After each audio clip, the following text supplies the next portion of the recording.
61 ans après, la République démocratique du Congo commémore ce 30 juin le 61e anniversaire de son accession à la souveraineté nationale et internationale. Pas de célébration en raison de la troisième vague de la pandémie de coronavirus. Les Congolais ont été appelés à la méditation. Florent Ibenge clôture une importante page de l'histoire du football congolais. Après avoir pris congé de la sélection nationale, Ibenge Koché quitte ce mercredi le banc des Verts et Noirs. Retour dans ce journal sur son parcours exceptionnel à la tête de ses différentes sélections. En sport, désaccord ce mercredi pendant un match de la Coupe du Congo. Le match d'SMP Sangabalende s'est terminé dans la tourmente après l'intervention de la police suite à un mécontentement des fanatiques. Il a fallu quelques coups de gaz lacrymogène pour calmer les esprits. Mesdames et messieurs, bonsoir. Le président de la République démocratique du Congo, Félix Tshisekedi, qui séjourne dans la partie est du pays depuis pratiquement le début du mois de juin, a pris part à une messe d'action de grâce ce 30 juin à Goma. Le chef de l'État qui a décidé, par rapport à la troisième vague de coronavirus, de repousser à plus tard la grande commémoration qui était prévue initialement pour la journée de ce 30 juin. 30 juin, justement, 2021, 61 ans jour pour jour qu'accédait la RDC à sa souveraineté nationale et internationale après être colonisé par le roi des Belges, puis par la Belgique. Malgré cette indépendance, le pays fait encore face à plusieurs défis dans différents secteurs de la vie, un frein au développement tant recherché en dépit de quelques progrès réalisés. Jean-David Kilolo. Indépendance,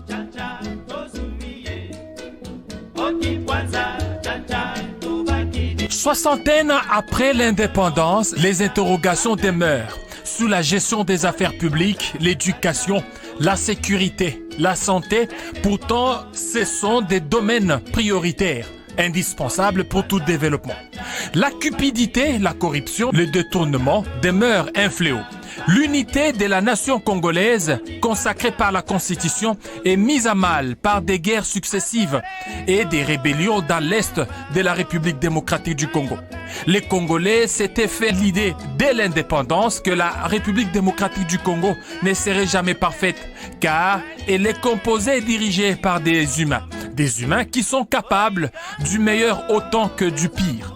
Mais on savait que les erreurs et les abus du passé rappelleraient toujours aux Congolais les besoins de s'améliorer sans cesse, d'apporter les ajustements nécessaires, les cas échéants, et finalement de toujours préserver la patrie au fin de la remettre intégralement aux mains des générations naissantes et futures.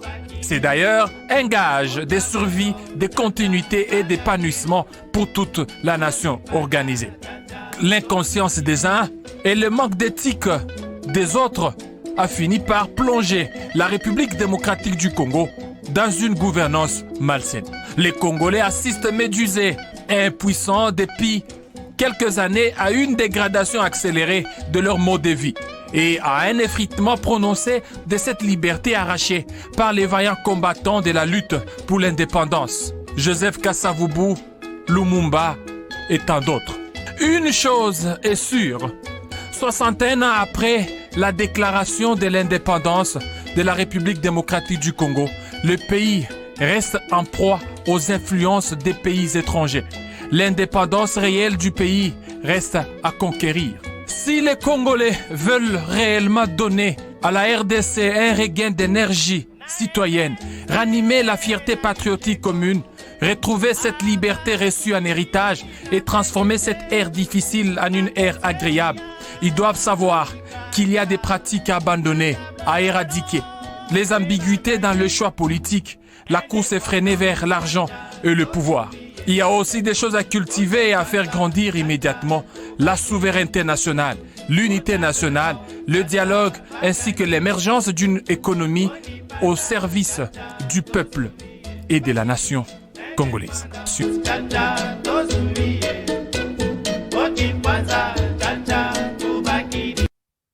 Plusieurs Congolais estiment que la journée de ce 30 juin est une occasion de réfléchir sur les défis liés au développement du Congo qui passe par la contribution de tout un chacun. Interrogé à ce sujet, le président national du parti Nkita, Jerry Lubola, a saisi cette occasion pour exprimer sa solidarité à la population congolaise en général et particulièrement celle de l'Est de la République en cette période de l'état des sièges marquée par la troisième vague de Covid-19, y compris la catastrophe naturelle. On peut retenir que Lumumba est une figure qu'on peut considérer comme principale et qu'il y avait à côté de Lumumba d'autres acteurs importants et qu'avant le combat de Lumumba, il y a eu des acteurs aussi majeurs pour la quête de l'indépendance comme le prophète Simon Kimbangu et bien d'autres. Et donc l'indépendance et les combats menés par Lumumba étaient le couronnement de cette lutte sur plusieurs décennies. Et aujourd'hui, le 30 juin 1960 comme étant le point de départ de la responsabilité totale du Congolais pour la construction et le développement du pays. Et donc, 61 ans après, il est question de réfléchir sur ce qui a été fait et ce qui doit être fait. Et je suis en train de penser qu'il y a beaucoup à faire pour la construction d'une nation. Et donc, le combat de Lumumba doit être parachevé par les Congolais, par tous les Congolais. Mais comment? C'est par la refondation de la citoyenneté. On doit avoir des citoyens qui comprennent le contenu du Congo, qui comprennent ce qu'est le Congo, la grandeur du Congo et l'immensité des défis auxquels nous faisons. Le parti politique Nkita saisit cette occasion pour exprimer sa solidarité au peuple congolais. La République démocratique du Congo est davantage confrontée à un plus grand défi, celui d'une gouvernance responsable, susceptible de nous conduire vers un avenir meilleur. Les mutations politiques intervenues dans notre pays depuis janvier 2019 n'ont des changements que des noms. Le slogan « Le peuple d'abord » émoussé par la réalité du ventre d'abord, tant les dirigeants se servent au lieu de servir. Aujourd'hui, en effet, le pouvoir qui gère notre pays nous livre un désolant spectacle de festives à coups de millions de dollars sortis du trésor public alors que la misère du peuple ne fait que s'accroître.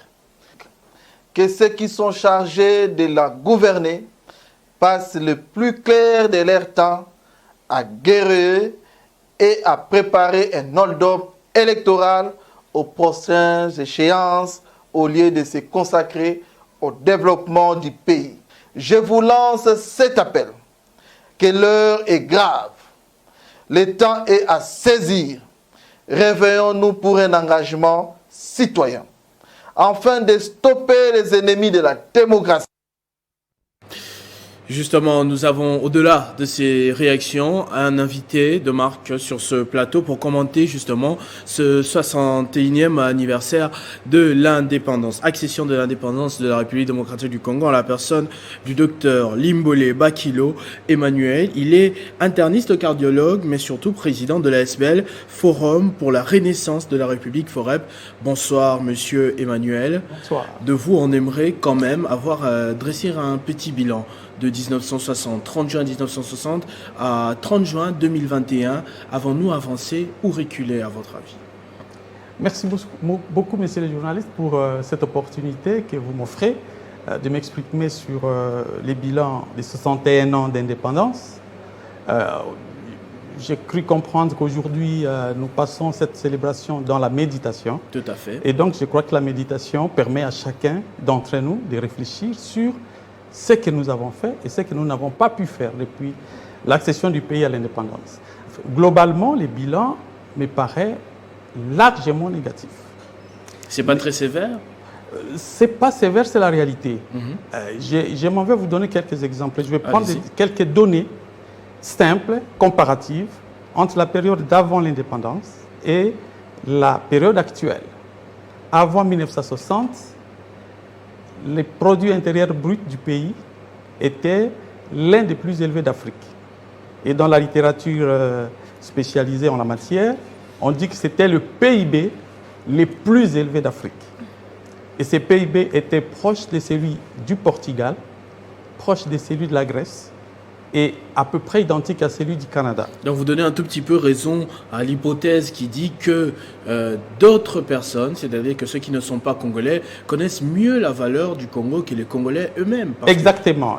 On va y arriver, donc il y a une irresponsabilité collective. Nous ne nous rendons pas compte de la mission qui est la nôtre pour l'avenir d'un si grand pays qu'est la RDC. L'essor de notre pays n'est pas celui auquel nous assistons aujourd'hui. Et donc, avant l'indépendance, je vous ai présenté ces quelques données.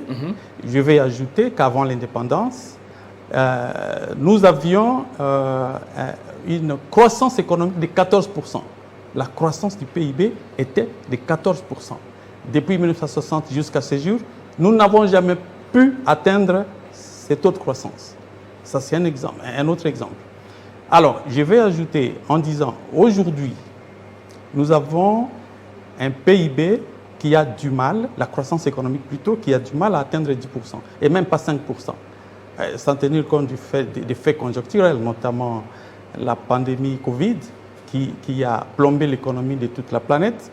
Mais en dehors de ces faits conjoncturels, il faut dire que, de façon générale, nous avons failli à notre mission parce qu'on a l'impression qu'il y a un déficit d'ambition dans les chefs de ceux qui ont la mission de conduire la destinée du pays.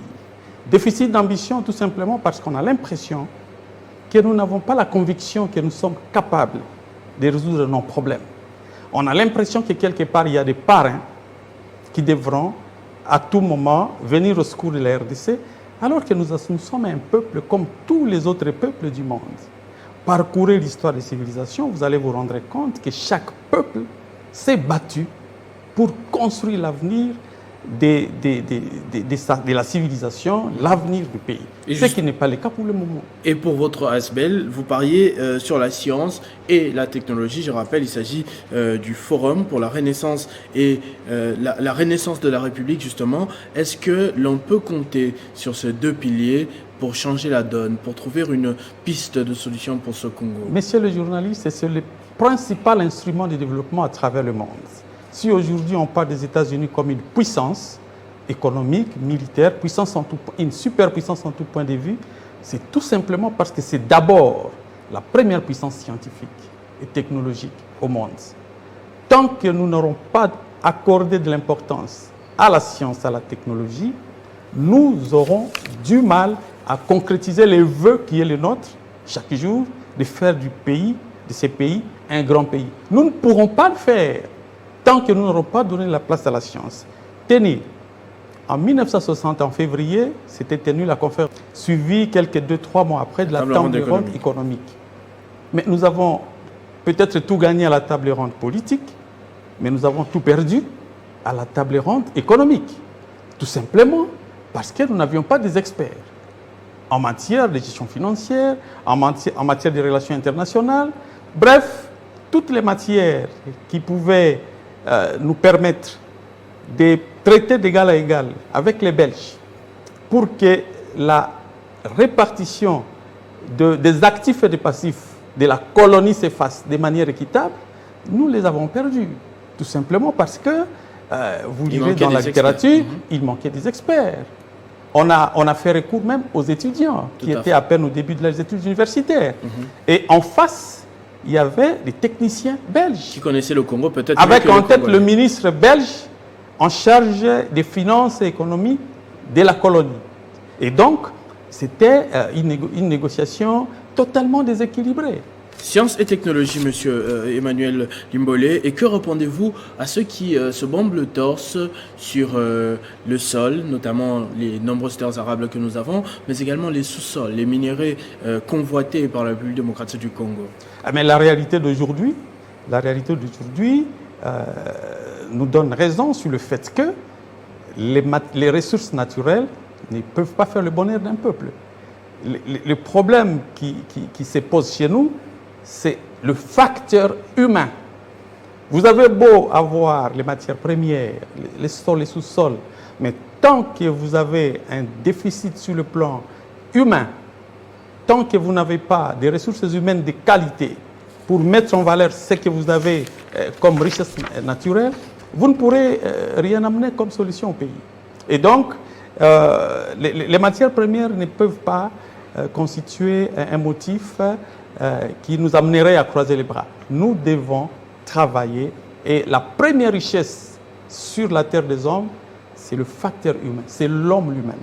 À partir du moment où l'homme présente des défaillances dans la prise en charge des décisions, dans son action pour transformer son environnement, à partir de ce moment-là, il n'y a pas de réussite. Dernière question, vous regardez la caméra, je vais vous laisser en quelques secondes vous adresser aux Congolais en ce 61e anniversaire. Qu'est-ce que vous avez envie de dire aux Congolais au fond de votre cœur par rapport à tout ce que vous avez évoqué comme bilan, comme situation, comme défaillance, comme opportunité? Quel message voudrez-vous adresser aux Congolais très rapidement? Les messages les plus importants à adresser aux Congolais, c'est que premièrement, nous devons prendre conscience que nous sommes les premiers responsables pour tout ce qui peut arriver à notre pays. Nous sommes les premiers responsables du développement de ces pays. Et donc, ce n'est pas aux autres de venir développer à notre place. Si nous sommes aujourd'hui en difficulté, ce n'est pas le fait ni de l'Orient ni de l'Occident. C'est le fait de nous-mêmes. Nous n'avons pas été capables de transformer notre environnement. Et donc, à partir de ce moment, il va falloir que nous puissions se forger. Nous devons nous forger une conviction individuelle et collective sur la nécessité de transformer notre environnement par nous-mêmes. Et je propose d'ailleurs qu'il y ait une table ronde qui réunirait les technocrates et pourquoi pas des acteurs politiques pour réfléchir sur un plan de développement de la RDC qui n'a jamais existé depuis 61 ans. Il n'existe pas un plan de développement de la RDC, il n'existe donc pas une visibilité sur l'avenir de la RDC. 99% des Congolais aujourd'hui, je dirais tous les Congolais aujourd'hui, ne savent pas ce que deviendrait dans 5 ans, 10 ans la RDC. Sur le plan de la prospérité économique, par exemple. Et ce qui intéresse le commun des Congolais, c'est les perspectives politiques, c'est les perspectives de positionnement lorsque les élections vont être organisées. Mais l'essentiel de ce qui fait la survie de la nation, l'essentiel de ce qui fait la mission d'un homme politique ou des acteurs politiques, c'est le fait d'assurer le bien-être social à la population. Et là, nous sommes à côté de la plaque. Merci beaucoup, Dr Limbole Bakilo Emmanuel. Je rappelle que vous êtes interniste cardiologue, mais également président de l'ASBL, Forum pour la Renaissance de la République, FOREP. C'est moi qui vous remercie. Une autre réaction. Le Parti national pour la nouvelle énergie du Congo a également tenu à exprimer à l'occasion de cette commémoration de la fête nationale. Son président Michel Mouika Banza s'est adressé aux camarades du parti et à tous les compatriotes, rappelant la nécessité de faire mieux pour le pays afin d'aboutir à son développement. Mes chers compatriotes, mes chers camarades et compagnons de lutte, le 30 juin est pour nous, Congolais, un temps d'arrêt important dans la longue marche de notre histoire en tant que nation. Arrêt de mémoire parce qu'il nous faut convoquer et invoquer le passé, puiser dans les luttes d'hier, celles de nos pères de l'indépendance, symbolisant les forces libératrices des esprits pour les luttes d'aujourd'hui et celles de demain, afin de reconnecter les générations nouvelles à la chaîne mémorielle de notre destin commun qui a commencé sans nous, mais qui doit impérativement s'écrire aujourd'hui avec nous. Car chaque génération est en l'obligation d'apporter sa pierre à l'édification de notre maison commune, notre mère patrie, la République démocratique du Congo. Le 30 juin représente également un arrêt de devoir, car il ne s'agit pas simplement de rappeler les passés, mais aussi d'évaluer la marche du présent, pour que notre responsabilité citoyenne demeure toujours celle de maintenir allumée la flamme de la résistance et de l'autodétermination que nous devons léguer intacte aux générations futures. Enfin, un arrêt d'espoir parce que la lutte de nos pères fondateurs a inspiré les révérends Père Boka et Joseph Lutumba à la rédaction et à la composition de notre hymne national, Debout Congolais. Dans celui-ci sont couchés en lettres d'or les mots et paroles pleins d'espoir. Des mots comme « Nous bâtirons un pays plus beau qu'avant dans la paix. Nous peuplerons ton sol et assurerons ta grandeur. » sont pour nous des impératifs des grandeurs auxquels nous sommes liés à perpétuité. et que nous n'atteindrons que grâce à notre génie propre, notre labeur et notre solidarité. 30 juin pour boucler ce chapitre, l'association culturelle Igisenge Hutu a honoré 2 de ses membres qui se sont distingués dans la bonne gestion des affaires et d'une bonne moralité.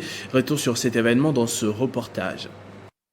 Ces diplômes de mérite décerné à Brigitte Semivumbi, ancienne bourgmestre de la commune de Karisimbi, et au professeur Joseph Kitaganya, directeur général de l'IEC Goma, par l'association Igisenge Hutu, est une façon d'honorer à ce jour de l'indépendance ces 2 personnalités de la communauté Hutu qui se sont distinguées dans la bonne gestion, a fait savoir Emmanuel Gachamba, président de la communauté Hutu dans les provinces du Nord et Sud Kivu et celle de l'Ituri.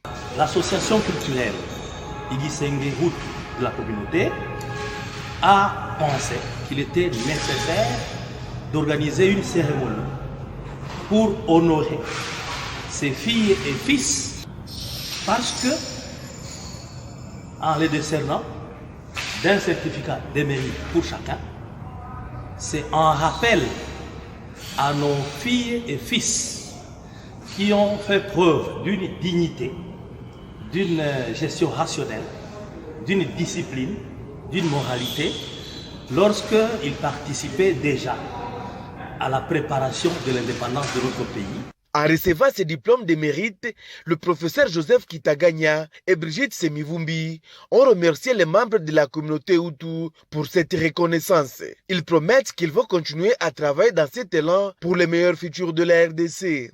Nous pensons, n'est-ce pas, poursuivre les efforts déjà commencés, tout en demandant aux hommes de bonne volonté de nous soutenir d'une manière ou d'une autre. Avant tout, nous rendons grâce à Dieu, le maître vital des circonstances, qui a su qu'un jour, un certain 30 juin, nous serons honorés par la communauté Hutu. Notons que la cérémonie de remise de ces diplômes de mérite s'est déroulée en présence de quelques sages de la communauté Hutu, venus des différents coins de la province du Nord Kivu. Dans le Nord Kivu, toujours, une famille en appelle à l'arbitrage du président de la République en personne après des arrestations en masse suite à l'assassinat d'un opérateur économique de renom. Souvenez-vous, Simba Ngezayo, l'année passée en pleine ville de Goma. Ils ont pour ce faire organisé un sit-in ce 30 juin dans le centre-ville. Mémorandum de victimes de l'assassinat de Simba Ngezayo à l'intention du chef de l'État, magistrat suprême de la République démocratique du Congo. En ce jour au Nord Kivu, nous aurions souhaité, Monsieur le Président, qu'en dépit de votre tâche noble liée à doter la province d'une paix dont elle a besoin depuis des décennies, que vous nous accordiez un espace d'écoute pour évoquer de vives voix les préoccupations qui sont les nôtres. Pareille attitude ne sera d'aucune entrave à votre politique de proximité dont vos citoyens qui ont soif de justice sont témoins. Nous ne saurons clôturer ces mémorandums, Monsieur le Président, sans ordonner le transfert à Goma des prévenus pour procès juste et équitable vers leur jugement naturel, afin que les responsables soient établis. Le ministre des Transports Chérubin Okende s'est entretenu avec l'inspecteur général des finances, chef des services Jules Alinguete. Ensemble, ils ont évalué comment inspecter certains établissements et entreprises de sa tutelle pour une gestion orthodoxe de fonds publics.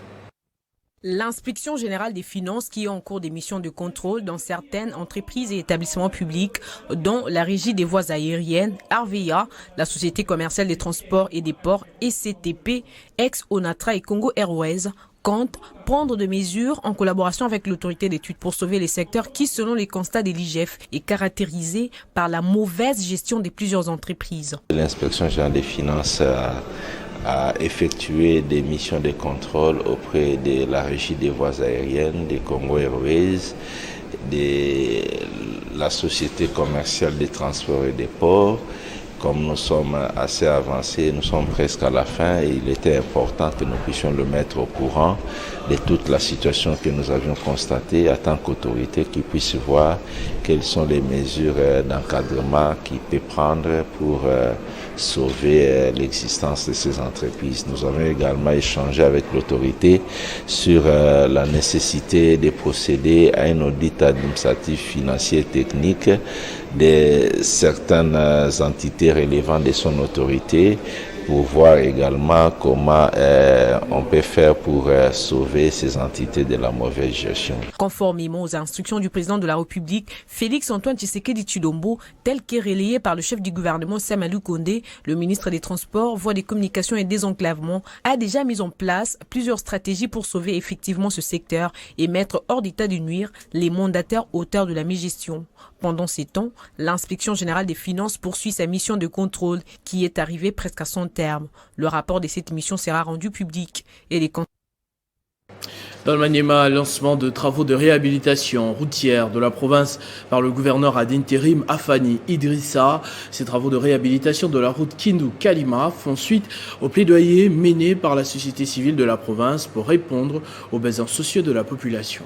Quatrième chantier lancé par le gouverneur ad intérim Afani Idrissa. Depuis sa nomination à la tête de la province du Maniema, les travaux de la réhabilitation de la route Kindu-Kalima, qui ont débuté par l'office de route au point kilométrique 16, où plusieurs personnes ont trouvé la mort. Pour l'ingénieur Mangue Dikese, directeur provincial de l'office des routes Maniema, reconnaît à juste titre les efforts d'Herman Moutima, directeur général de l'office des routes et du gouverneur, pour décrocher le financement. Les travaux vont durer près de 2 mois, selon les prescriptions spécifiques.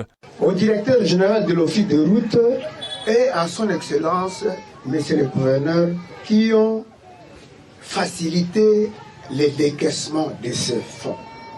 L'office de route vient de recevoir du FONER, dans le cadre du programme d'entretien routier 2021, un montant de 232 340 581 francs destinés à l'entretien de la route Kindu-Kalima. Afani Idrissa a procédé alors au lancement officiel de ces travaux. Au moins 5 personnes ont déjà péri à cet endroit ici. C'est pourquoi il y a eu urgence du gouvernement central par le truchement du FONER de financer l'entretien de cette route sous le haut patronage du président de la République démocratique du Congo, son excellence Félix Antoine. Et d'après l'autorité provinciale du Maniema, il s'agit là d'une réponse du chef de l'État à travers le FONER au plaidoyer mené par les grands travaux au Maniema. Au finish, le gouverneur de province a promis de revenir à Kinanga pour le forage d'un puits pour desservir cette population en eau potable. Le nord de province, Atou Matubwana s'est rendu à Inga dans le but de s'enquérir des réalités ainsi que des opportunités qu'offre sa centrale hydroélectrique à l'aube du lancement des travaux de concrétisation du projet Grand Inga. Il était accompagné de son ministre en charge des ressources hydrauliques. C'est dans le cadre de la sensibilisation de la population du Congo central sur les projets Grand Inga, conformément à l'instruction du chef de l'État, que Atou Matubwana visite les barrages hydroélectriques d'Inga. Cette visite, qui s'effectue sous la conduite du DPO, Henri Macabre, permet au numéro 1 du Congo central de se rendre compte des potentialités énormes que regorgent les sites d'Inga en matière de production électrique. Frantz Fanon a dit « L'Afrique a la forme d'un revolver dont la gâchette trouve au Congo. Mais la gâchette de ces revolvers, c'est le Congo central. » Et voilà que cette détonation économique, ce boom économique partira d'ici du Congo central avec le projet Grand Inga. Voilà pourquoi nous nous sommes engagés à pouvoir sensibiliser de fond en comble toute la population du Congo central pour que nous puissions nous aligner tous derrière ce projet que porte le chef de l'État. Le besoin en matériaux pour la concrétisation du projet Grand Inga sont énormes. Les fournisseurs sont déjà appelés à s'organiser. Et comme ce grand projet Inga va être opérationnel bientôt, il faudrait que les entreprises de cimenterie de la place puissent être à la hauteur parce qu'ils doivent augmenter leur capacité de production pour qu'au moment opportun, quand nous aurons besoin du ciment pour la centrale d'Inga 3 qui puisse répondre présent au rendez-vous au lieu d'importer du ciment à l'extérieur. Il s'est signalé que, outre le projet Gon Inga, un autre projet intégrateur sera bientôt lancé au Congo central. Il s'agit du port en eau profonde de Banana. Depuis sa prise de fonction, Fifi Masuka a ouvert des chantiers routiers un peu partout dans la province du Lualaba. À Kolwezi, par exemple, les quartiers périphériques se modernisent de plus en plus, tels que Kazembe, qui a été prolongé. L'autorité provinciale a assisté à la pose de l'asphalte à la grande satisfaction de la population. Fifi Masuka Saini a inauguré la pose de l'asphalte sur la route Kazembe prolongée, abritant l'hôtel du gouvernement provincial sur le tronçon compris entre l'arrêt de la Providence jusqu'au groupement Kazembe, un axe de 6 km. Cette artère, dont le délabrement était longtemps décrié, des poussières y régnaient en saison sèche et des bourbiers en saison de pluie. Ayant entendu les cris des habitants, Masuka Saini Fifi a résolu aujourd'hui de revêtir cette artère de sa plus belle robe. L'objectif étant de redorer l'image de la province du Cobalt. L'autorité provinciale a avoué sa détermination de changer les choses de la manière la plus attendue par sa population conformément à la vision du chef de l'État, Félix Tshisekedi. C'est une fierté aujourd'hui. Vous avez vu cette population, il y a peu, il s'était soulevé malgré qu'on a rangé la route. Voilà aujourd'hui. Et nous prions Dieu pour que cette route soit la meilleure. Elle est déjà la meilleure, voilà, elle est en train de changer pratiquement ce côté ici. Et nous pensons que c'est ça l'agrandissement de la vie, c'est ça l'urbanisation, c'est ça la nouvelle province, c'est ça la province pilote, c'est ça la capitale du Cobalt. Nous allons passer de ce genre de route, ils feront des échangeurs. Les travaux de la pose de l'enrobé sur cette route fréquentée par plusieurs Lualabais prendront au maximum 1 mois et demi à en croire le professeur Moïse Moukepe, responsable de l'entreprise Muska Engineering, exécutant cette réhabilitation. La deuxième phase de l'asphaltage de la route Kazembe. Voilà tout ce que pouvait dire la population sur place, émue fortement par ce geste de Masuka Saini. Tout le temps sur terrain, Masuka Saini Fifi est cette dame infatigable, déterminée à servir de tout cœur sa chère population. Et en l'espace de 5 mois, elle a réussi à étendre les chantiers de construction et de reconstruction des infrastructures routières et autres partout à travers la province, à la grande satisfaction de tout le peuple. Le ministre de l'Enseignement supérieur et universitaire séjourne dans le Haut-Katanga. Moïno Zangui veut se renseigner sur les conditions d'apprentissage des étudiants. Il s'est rendu notamment à l'IEC Lubumbashi où il s'est entretenu avec son DG sur la situation académique provinciale. Arrivé à Lubumbashi depuis ce lundi 28 juin 2021, le ministre national en charge de l'enseignement supérieur et universitaire Moïno Zangui Butondo a fait une visite d'inspection de plusieurs institutions universitaires. Parmi celles-ci, l'Institut supérieur de commerce de Lubumbashi. Arrivé sur les lieux, le numéro 1 de l'enseignement universitaire en République démocratique du Congo a été reçu par le DG Arma Kabange Kitenge et son comité de gestion.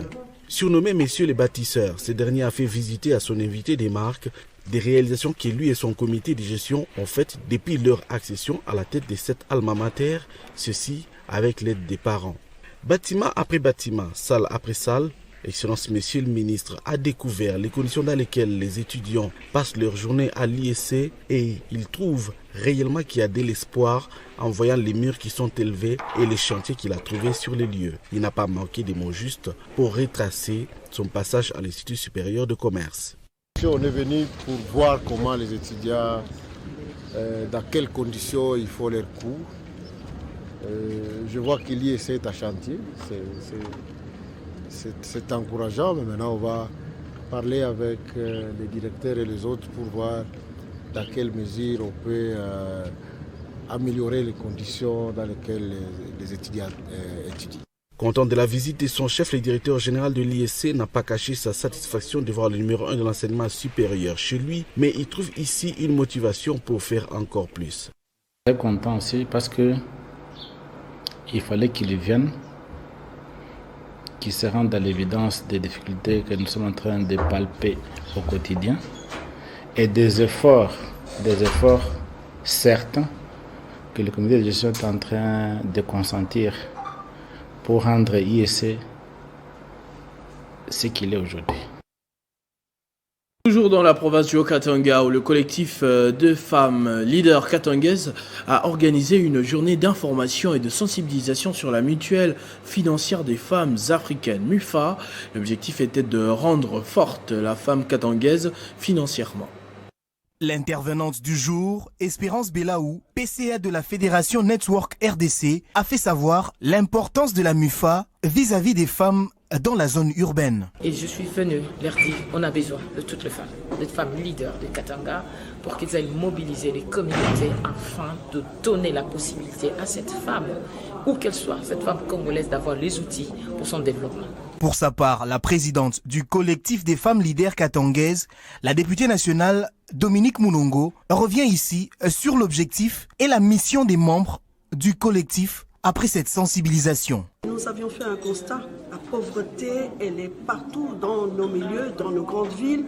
Et donc quand on a appris que la MUFA existait, qu'il y avait le network, nous-mêmes nous sommes partie prenante. J'ai apprécié cette séance de sensibilisation parce qu'elle a permis à toutes les femmes de poser les questions utiles, de comprendre sincèrement comment nous pouvons travailler ensemble, mettre nos efforts, nos énergies ensemble pour sortir les femmes de la pauvreté et de la précarité. Satisfaites de cette séance, les participantes n'ont pas manqué des mots. Nous avons été sensibilisés par la mutuelle financière des femmes et c'est important pour nous parce que la plupart de nos entités, les femmes sont pauvres. Et lorsque les femmes sont pauvres, le développement ne suit pas. Pour que la femme saisisse ce moment, qu'elle s'approprie la MUFA, la mutuelle des femmes financières des femmes africaines. Il faudra que la femme apprenne comment épargner. Notons que le collectif des femmes leaders katangaises est une association des femmes qui milite pour le bien-être de la femme africaine et katangaise en particulier. La République démocratique du Congo a organisé effectivement la conférence de district du Rotary Club International, district 91-50, une édition qui s'est tenue également à la fois en présentiel et en virtuel, comme l'année passée en raison de la pandémie de Covid-19, une conférence axée essentiellement sur les mesures préventives contre le virus. Kinshasa a abrité ce samedi 26 juin la 39e édition de la conférence du district 91-50 du Rotary International. En raison des restrictions sanitaires prises très récemment par les autorités nationales, les Rotariens ne sauront une nouvelle fois vivre la chaleur des retrouvailles et de l'amitié. La conférence s'est déroulée en présentiel ainsi qu'en virtuel. À Kinshasa, c'est un nombre très réduit des Rotariens qui s'est retrouvé en présentiel au restaurant L'Adresse dans la commune de la Gombe pour prendre part à la conférence développée sous le thème « La stratégie des résiliences économiques post-Covid, décarbonation durable des activités économiques et croissance inclusive ». Au Rotary, nous avons une priorité interne, c'est développer l'effectif. Nous sommes 1 200 000, 1 300 000. Notre ambition, c'est d'aller au-delà. Parce que plus nous avons de Rotariens, plus nous avons de travailleurs, de bras pour accomplir notre mission, faire le bien dans le monde.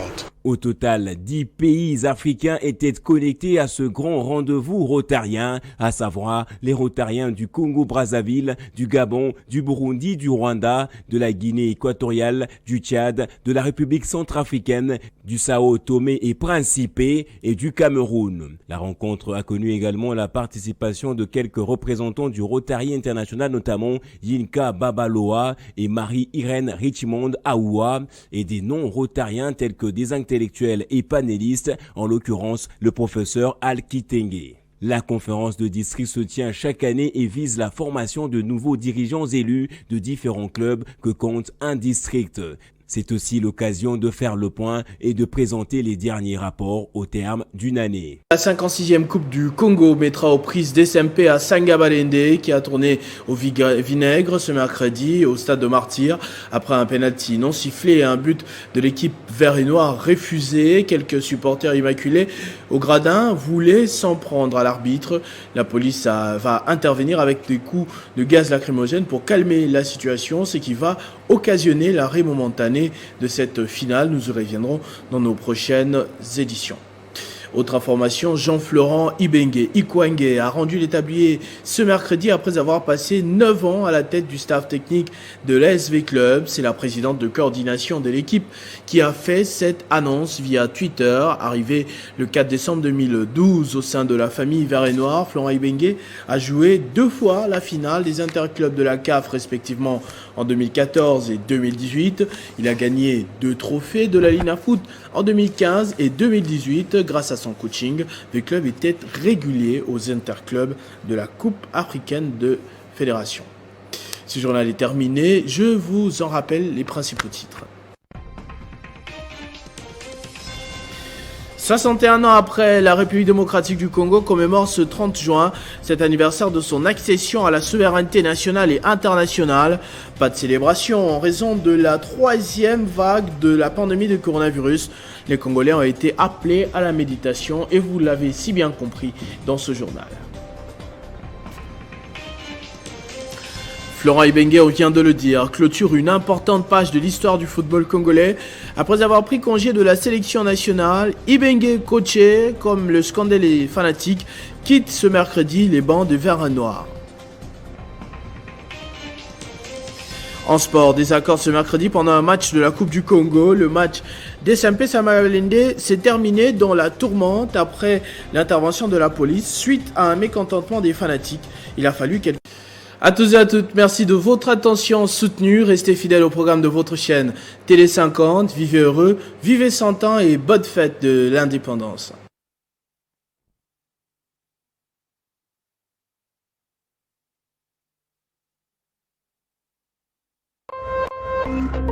Téléchargez les infos Télé 50 sur www.tele50.cd. À l'occasion du 61e anniversaire de l'accession de notre pays à l'indépendance, le conseil d'administration, la direction générale ainsi que le personnel de Congo Airways souhaitent une bonne fête de l'indépendance à son Excellence Monsieur Félix-Antoine Tshisekedi Tshilombo, président de la République, chef de l'État, à l'honorable président du Sénat, Premier ministre, chef du gouvernement, au président de la Cour constitutionnelle, au président du Conseil économique et social et au peuple congolais. Au moment où le monde entier est secoué par la pandémie à Covid-19 à travers diverses vagues, Congo Airways renouvelle son attachement au président de la République et s'engage dans la lutte contre cette maladie en vue de favoriser les développements de notre cher et beau pays par le secteur du transport aérien, porteur de croissance. Ainsi, Congo Airways continuera à maintenir ses prestigieuses certifications de l'industrie à l'échelle internationale pour arriver à cette fin.